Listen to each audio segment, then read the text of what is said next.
호세아라는 이름의 뜻은 구원이라는 뜻입니다.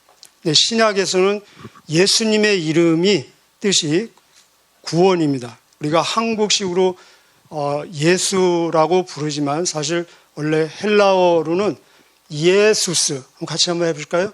예수스, 헤수스. 그래서 호세아의 헬라식 발음 표기가 예수스, 헤수스.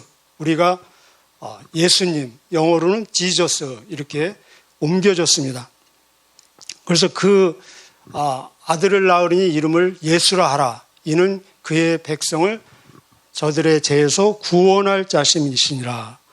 그 이름을 이렇게 해석해 주고 있습니다. 그럼 하나님은, 예수님은 우리를 왜 구원하셨겠습니까?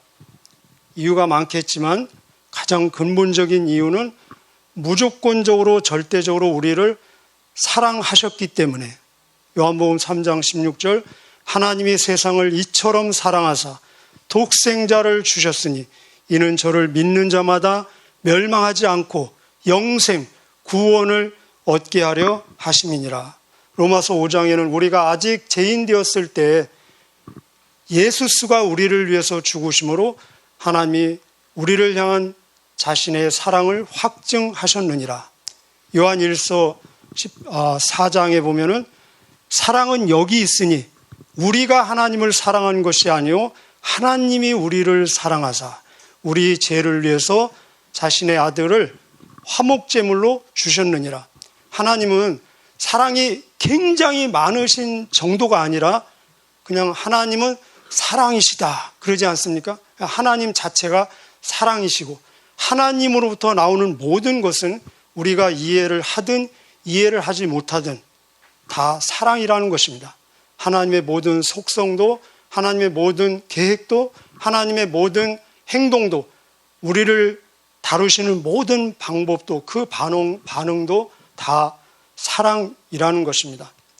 마치 고멜처럼 우리가 죄인으로서 하나님의 사랑을 받을 수 있는 자격도, 가치도 전혀 없는 우리들을 사랑하셨습니다. 왜 그렇습니까? 하나님의 사랑은 절대적이고 무조건적인 사랑이기 때문에. 그러나 동시에 하나님의 사랑은 순결한 사랑, 의로운 사랑, 거룩한 사랑이기 때문에 하나님의 사랑은 절대로 죄는 묵인하시지 않는 사랑입니다. 죄는 어떻게 해서라도 다루시고 처결하시는 하나님의 사랑. 그래서 하나님의 사랑의 아픔이 여기에 있습니다. 그래서 흔히 우리가 말하기를 하나님은 죄인은 사랑하시고 죄는 미워하신다. 이게 쉬운 일이 아니죠, 사실. 사랑은 불의를 기뻐하지 아니하고 진리와 함께 기뻐하시느니라. 오늘 보면은 죄를 다루시는 하나님의 사랑, 그 사랑의 모습은 바로 징계와 심판으로 나타나는 것을 볼 수 있습니다. 오늘 본문은 심판이라는 단어가 5번 나오고 있습니다. 그래서 제목도 심판의 선포 이렇게 나와 있습니다. 우리 1절 한번 보시겠습니다. 1절 같이 읽겠습니다. 시작. 제사장들아 이것을 들으라. 이스라엘 백성아 귀를 기울이라. 왕들아 귀를 기울이라. 너희에게 심판이 있으리니 이는 너희가 미스바의 덫과 같고 다볼산에 펼쳐놓은 그물과 같기 때문이다. 먼저 제사장들이 나오고 있습니다. 들으라, 귀를 기울이라, 귀를 기울이라. 들으라 우리 잘 아시죠? 쉐마입니다. 쉐마. 점층적으로 같은 단어를 반복해서 강조하고 있습니다. 들으라, 집중하라, 생각하면서 경청하라. 그렇습니다. 회개와 순종의 시작은 하나님의 말씀을 듣고 경청하는 데서부터 시작됩니다. 그래서 믿음은 들음에서 나며 들음은 예수님 그리스도의 말씀으로 말미암느니라. 여기 모든 종류의 사람들이 다 나와 있지 않습니까? 제사장들, 백성들, 그리고 왕들, 종교 지도자, 그리고 일반 백성들, 정치 지도자. 그러면 이 부류의 나도 다 들어있죠. 그죠? 여러분도 어떤 종류인지는 모르지만 다 종류에 들어있습니다. 그런데 우리의 관심을 끄는 것은 제사장들이 제일 먼저 나와 있다는 것입니다. 모든 사람들은 좋은 일이든 안 좋은 일이든 악이든 선이든 서로 영향을 주고받는 서로 이 상호 관계입니다. 그런데 제사장들, 종교 지도자, 우리로 얘기하면 무엇입니까? 교회 지도자, 목사님들이 영적인 지도자의 영향력이 가장 크다는 것입니다. 우리 예수님을 죽이는데도 제사장들이 앞장서지 않았습니까? 이 1절을 통해서 우리가 오늘의 영적인 지도자, 목사님들을 위한 중보 기도의 중요성을 아무리 강조해도 지나치지 않습니다. 그리고 우리도 어떤 분야, 어떤 범위에 있어서 지도자의 역할을 하고 있을 것입니다. 크든 적든 우리 스스로도 하나님 앞에서 성결되고 정직하고 진실된 지도자가 되기 위해서 늘 기도와 또 자기 성찰이 있어야 될 것입니다. 여기 보면은 미스바가 덫이 되고 다볼산이 그물이 되었다. 이 얼마나 통탄스럽고 비극적인 얘기 아닙니까? 여러분, 미스바가 어디입니까? 미스바는 사무엘 시대 때 금식과 회개 운동을 통해서 하나님께 돌아가고 그 힘을 받아서 블레셋과의 전쟁에서 대승을 거두고 에벤에셀, 하나님이 우리를 이곳까지 인도하셨다는 이 영적인 기념비적인 이렇게 중요한 곳입니다. 다볼산은 어디입니까? 다볼산은 사사시대 때 여사사 드보라의 지도력 하에 이 가나안을 무찌르고 구원과 자유를 얻고 하나님께 이 감사의 기도를 올린 곳이 바로 다볼산입니다. 그래서 미스바와 다볼산은 영적으로 기념비적인 아주 중요한 상징적인 곳인데 이곳이 지금 덫이 뭡니까? 올마 아닙니까? 덫과 그물이 되었다. 덫과 그물은 짐승들, 들짐승과 물고기를 막 유인해가지고 잡는 함정에 빠뜨려서 나중에 죽이는 그런 도구들 아닙니까? 그것처럼 본인도 의식하지 못하게 마치 함정이 되어서 덫과 그물처럼 사람들을 함정에 빠뜨려서 결국은 멸망의 길로 인도하는 죄의 구렁텅이가 되었다는 것입니다. 하나님께서 얼마나 마음이 아프시겠습니까? 그런데 2절부터 7절까지는 그들의 죄를 지금 고발하고 있습니다. 폭로하고 있습니다. 여기 보면은 나쁜 짓, 또 뭐 창녀처럼 되었다, 또 음란한 생각으로만 가득하다, 죄 때문에 그들이 넘어질 것이다, 그런 단어들이 많이 나오고 있습니다. 우리 2절부터 7절까지 그들의 죄, 나는 여기에 포함되지 않나 자신을 돌아보면서 2절부터 7절까지 한번 읽겠습니다. 시작. 너희가 나쁜 짓을 많이 했으므로 내가 너희 모두를 심판하겠다. 나는 에브라임을 잘 안다. 에브라임은 북이스라엘의 별칭이에요. 여기 에브라임이 여러 번 나옵니다. 그러면은 북이스라엘로 이해하시면 되겠습니다. 계속요. 이스라엘은 나를 피해 숨지 못한다. 그들은 모두 창녀와 같이 자기 스스로를 더럽혔다. 그들이 악한 짓을 저질렀으므로 하나님께로 돌아오지 못한다. 왜냐하면 음란한 생각만 가득하여 여호와를 알지 못하기 때문이다. 이스라엘의 교만이 그들에게 불리한 증언이 된다. 이스라엘은 그 죄 때문에 넘어질 것이다. 유다도 그들과 함께 넘어질 것이다. 그 백성이 양떼와 소떼를 몰고 여호와를 찾아 나서더라도 주께서 이미 그들을 버리셨으므로 찾지 못할 것이다. 그들은 여호와께 진실하지 않았다. 그들이 낳은 자녀는 그들의 자녀가 아니다. 사생아라는 것입니다. 그러므로 그들의 거짓된 예배가 그들과 그들의 땅을 망하게 할 것이다. 여러 가지 제목이 나오지만은 한 단어, 두 단어로 딱 정리를 하자면은 우상숭배와 5절에 나오는 교만입니다. 이 우상숭배의 모습을 여러 가지 다른 단어로 음란, 창녀, 간음 이런 단어를 빌려서 지금 표현하고 있습니다. 우상숭배. 우리는 평생 우상숭배에 대한 유혹과 도전으로부터 경계해야 될 것입니다. 누구도 우상숭배의 위험으로부터 자유스럽다라고 장담할 수 없을 것입니다. 우상숭배의 상태는 크게 세 가지로 나타날 수 있습니다. 첫째는 우상숭배. 우리 10계명에도 1계명, 2계명 나오지 않습니까? 우상숭배는 하나님을 버리고 다른 신을 섬기는 것이 우상숭배입니다. 적어도 교회를 다니시는 분, 예수님을 믿는다고 하는 사람들은 이 첫 번째에 해당되지는 않을 것입니다. 하나님을 노골적으로 버리고 다른 신을 섬기는 것. 두 번째 우상숭배는 하나님을 섬기지만 동시에 다른 것도 함께 섬기는 것입니다. 자기가 의식하든 의식하지 않든 하나님만큼 아니 그 이상 사랑한다든지 하나님만큼 아니면 그 이상 가치를 둔다든지 하나님만큼 아니면 그 이상 의지하는 것, 자기의 관심과 시간과 에너지를 하나님만큼 아니면 그 이상 쏟아붓는 것이 있다면 그것이 우상숭배라는 것입니다. 그래서 신약에 보면은 탐심이 우상숭배다. 예수님 말씀하시기를 하나님과 재물을 겸하여 섬길 수 없다. 그렇습니다. 우리가 재물로 하나님을 섬길 수는 있지만 하나님과 재물을 겸해서는 섬길 수 없다는 것입니다. 예수님 말씀하시기를 아버지나 어머니, 아들이나 딸을 나보다 더 사랑하는 자는 내게 합당치 않다. 이 우상숭배라는 것입니다. 우상숭배는 탐심도 될 수 있고 재물도 될 수 있고 사람도 될 수 있고 명예도 될 수 있고 인기도 될 수 있고 그 무엇이 우상숭배가 될 수 있다는 것입니다.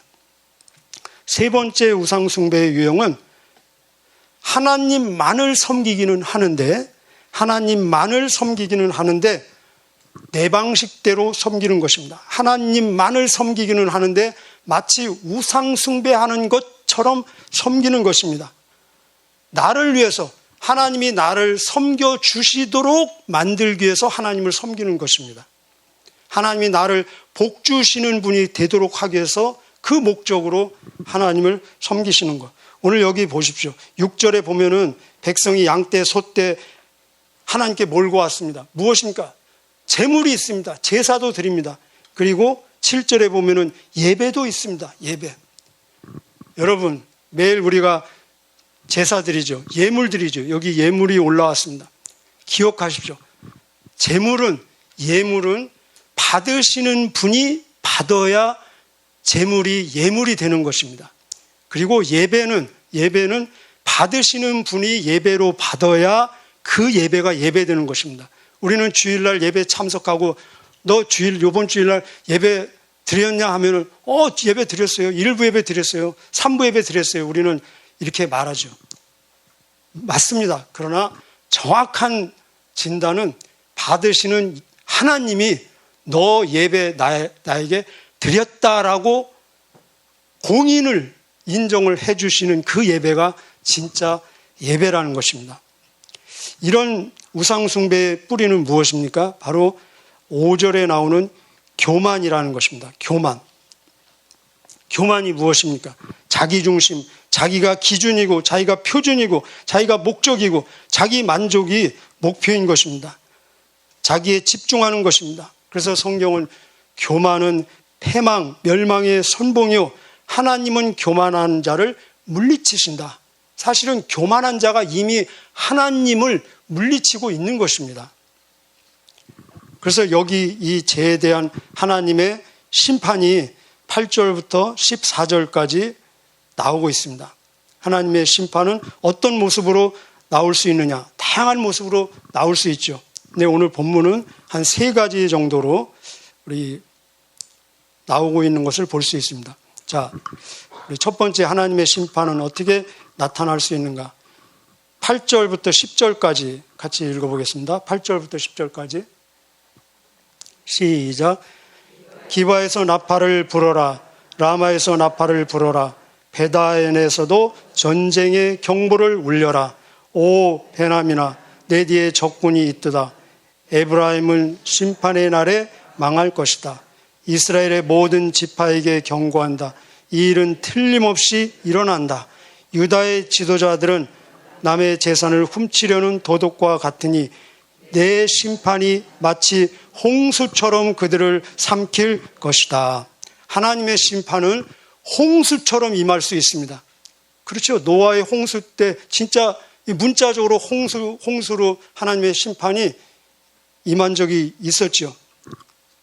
이건 큰 규모로 어떤 집단적으로 전쟁을 통해서, 이게 지금 전쟁 이야기입니다. 전쟁을 통해서 혹은 자연재해를 통해서 물밀듯이 쏟아져 내려오는 홍수처럼 하나님의 심판이 어떤 지역의 집단에 임할 수도 있다는 것입니다.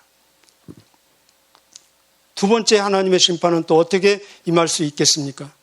11절에서 12절 같이 읽어보겠습니다. 11절에서 12절 시작. 에브라임은 우상을 쫓았으므로 심판을 당하여 부서질 것이다. 좀이 옷을 해치듯 내가 에브라임을 망하게 하겠고 썩게 하는 것이 나무를 망치듯 내가 유다를 망하게 하겠다. 하나님의 심판은 여기 좀 나오죠. 좀 아시죠? 좀약. 옷을 조금씩 이렇게 먹어 들어가는 좀. 새를 녹게 하는, 부식시키는 좀처럼, 녹처럼 임할 수 있다는 것입니다. 마치 새가 조금씩 녹슬어가는 것처럼, 우리의 옷이 좀이 슬어가는 것처럼, 우리의 옷이 낡아지는 것처럼, 이것은 무엇입니까? 개인적으로 아주 서서히, 천천히, 조용히, 은밀하게, 본인도 의식하지 못하게. 여러분, 옷이 낡아가고 있습니다. 그런데 눈에는 의식 그때 못하죠. 본인이 내가 지금 하나님의 심판을 받고 있는 것도 의식하지 못하는 채 내가 지금 서서히 조용히 아주 차분하게 하나님의 심판을 받고 있는 중일 수도 있다는 것입니다. 그래서 우리는 늘 경계하고 죄에 대한 자백이 마치 손발을 씻는 것처럼 우리의 신앙생활에, 우리의 믿음 생활에 늘 동반돼야 된다는 것입니다. 자, 세 번째 하나님의 심판은 또 어떻게 임할 수 있느냐? 사자처럼 임할 수도 있다는 것입니다. 13절, 14절 같이 보겠습니다. 13절, 14절 시작. 에브라임이 자기가 아픈 것을 알며 유다가 자기 병을 깨달았다. 여기까지는 좋죠? 그죠? 자기가 아프고 병이 있다는 걸 알게 됐으면 누구한테 가야 되겠습니까? 하나님한테 가야 되죠. 육체가 몸이 아프면 의사한테 가는 것처럼 영적으로 곪고 영적으로 문제가 있고 아픈 것을 알았으면 하나님께 가야 되지 않겠습니까? 그런데 어디로 가고 있습니까? 계속요. 시작. 에브라임이 도움을 청하기 위해 아시리아의 아래방을 찾아갔다. 적으세요. 이게 비극이다. 하나님께 가야 되는데 그러나 그는 너희를 고치지 못하고 당연하지요. 너희의 병을 낫게 하지 못했다. 14절이요. 내가 에브라임에게는 사자와 같고 유다 백성에게는 젊은 사자와 같으니 그들을 쳐서 갈기갈기 찢어 놓겠다. 하나님의 심판이 사자처럼도 임할 수 있다는 것입니다. 사자의 특징이 무엇입니까? 여기 보면은 갈기갈기 찢어 놓는 것입니다. 그래서 이스라엘이 남북으로 찢어지고 북이스라엘은 아수르로 찢어지고 남왕국은 바벨론으로 찢어지고 자기들이 의존했던 그 아수르 바벨론을 하나님이 그들을 심판하는 도구로 사용하시는 것을 볼 수 있습니다. 오늘 우리에게 만약 내가 하나님보다 더 의존하는 그 무엇이 있다면, 하나님보다 물질을 더 의존한다면, 사람을 더 의존한다면, 나의 실력, 나의 명예를 더 의존한다면, 나의 육신의 건강을 더 의존한다면 하나님이 그것을 나를 심판하는 도구로 사용하실 수도 있다는 경고입니다. 그러나 주제가 하나님의 사랑, 이 하나님의 징벌과 심판의 궁극적인 목적은 멸망이 아니라 회개를 통한 회복이지 않습니까? 그래서 15절, 그럼에도 불구하고 하나님께서는 기다려주시고 기다려주시는, 포기하지 않는, 지치지 않는 하나님의 사랑의 모습을 볼 수 있습니다. 우리 15절 같이 읽겠습니다. 시작. 백성이 그 죄를 깨달을 때까지 나는 내 처소로 돌아가서 기다리겠다. 누구십니까? 하나님이십니다. 그들이 고난을 당하여 나를 찾으며 내게 돌아올 것이다. 결국은 돌아온다는 것입니다. 고난을 당해서. 근데 고난을 당하기 전에 돌아오면 더 좋겠죠? 그죠? 이 로마서 10장 21절에 그런 말씀이 있습니다. 옆에 적어두시고 나중에 참고하시면 좋겠습니다. 로마서 10장 21절에 순종하지 않고 반역하는 백성들을 향해서 하나님께서는 지금도 당신의 두 손을 뻗고 기다리고 계신다. 그 말씀 있습니다. 이사야에서 인용한 말씀입니다. 그렇습니다. 하나님은 할 수만 있으면 모든 사람이 구원을 받고 진리에 이르기를 원하시는 이 마음이 하나님의 마음이고, 하나님은 할 수만 있다면 한 사람도 멸망치 않고 회개하게 이르기를 원하시는 마음이 하나님의 마음입니다. 여기 하나님의 기다리는 모습, 여러분 탕자의 아버지 이야기 아시죠? 누가복음. 탕자가 나가는 날부터 아버지는 마을 입구에 나가서 기다리고 있습니다. 아버지는 부자고 종들도 많습니다. 사실은 종들을 보내가지고 막 사람들을 투입해서 함께 가가지고 그 죄의 늪에 빠져서 허우적거리고 있는 그 아들을 막 강제적으로 그냥 체포하듯이 끌어가지고 집에 데려올 수 있지 않습니까? 그것이 더 쉬울 수 있습니다. 그러나 아버지는 그러지 않고 기다리고 있습니다. 왜 그렇습니까? 우리를 인격적으로 대우하시면서 스스로 자발적으로 뉘우치고 깨닫고 돌이키는 것이 진짜 회개이기 때문에 진짜 회개할 때까지 기다리시는 아버지 하나님. 강제적으로 끌고 오는 것보다 기다리는 게 더 어렵지 않습니까? 더 고통스럽지 않습니까? 하나님은 이 고통을 감수하면서도 우리가 자발적으로 깨닫고 회개하고 돌아오기를 끝까지 기다리시는, 요한일서 1장에 보면은 만일 우리가 죄 없다 하면은 스스로 속이는 것이요 너희 속에 진리가 없으니, 그러나 만일 너희가 너희 죄를 자백하면은 하나님은 의로우시고 미쁘사 우리의 모든 죄를 사하시고 우리를 모든 불의에서 깨끗게 하시느니라. 손발을 씻는 것처럼 우리는 날마다 순간마다 죄의 자백을 통해서 하나님께 나가는 이 성결된 삶이 있어야 될 것입니다. 죄의 자백의 가치 한번 따라해 보실까요? 죄의 자백의 가치. 죄를 자백하면 어떤 효과가 있는지 성경에는 무궁무진한 효과가 있죠, 사실은. 근데 몇 가지 제가 소개해 드리면은, 죄의 자백의 효과는 죄를 자백함으로써 우리는 죄 사함을 받습니다. 그렇죠? 죄 용서를 받습니다.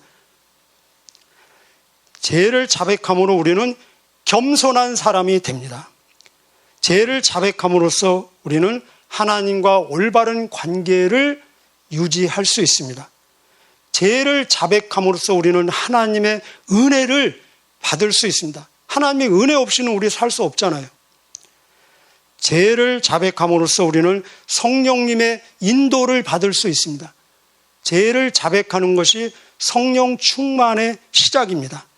죄를 자백함으로써 우리는 진정 지혜의 사람, 거룩의 사람이 될 수 있습니다. 오늘도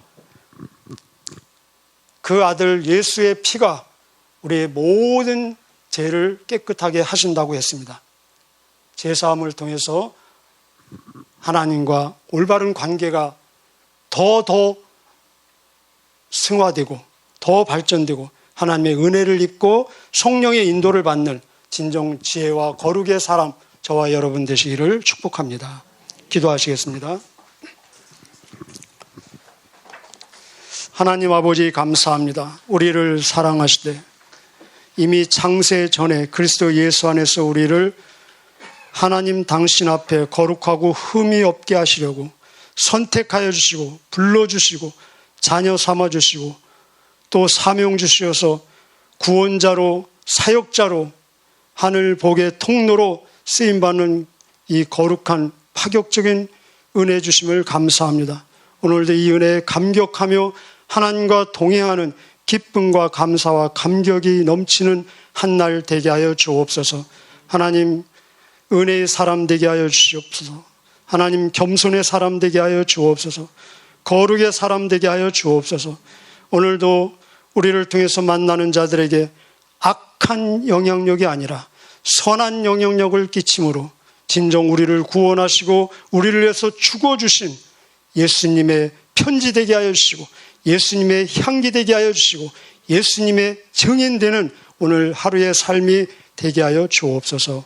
여기에 드려진 귀한 예물 받아주시고 기도 제목 들어주셔서 하나님의 살아계심 위대하심이 더 많은 자들에게 증거되어지는 귀한 간증 있게 하여 주옵소서. 감사드리며 예수님의 이름으로 기도하옵나이다. 아멘.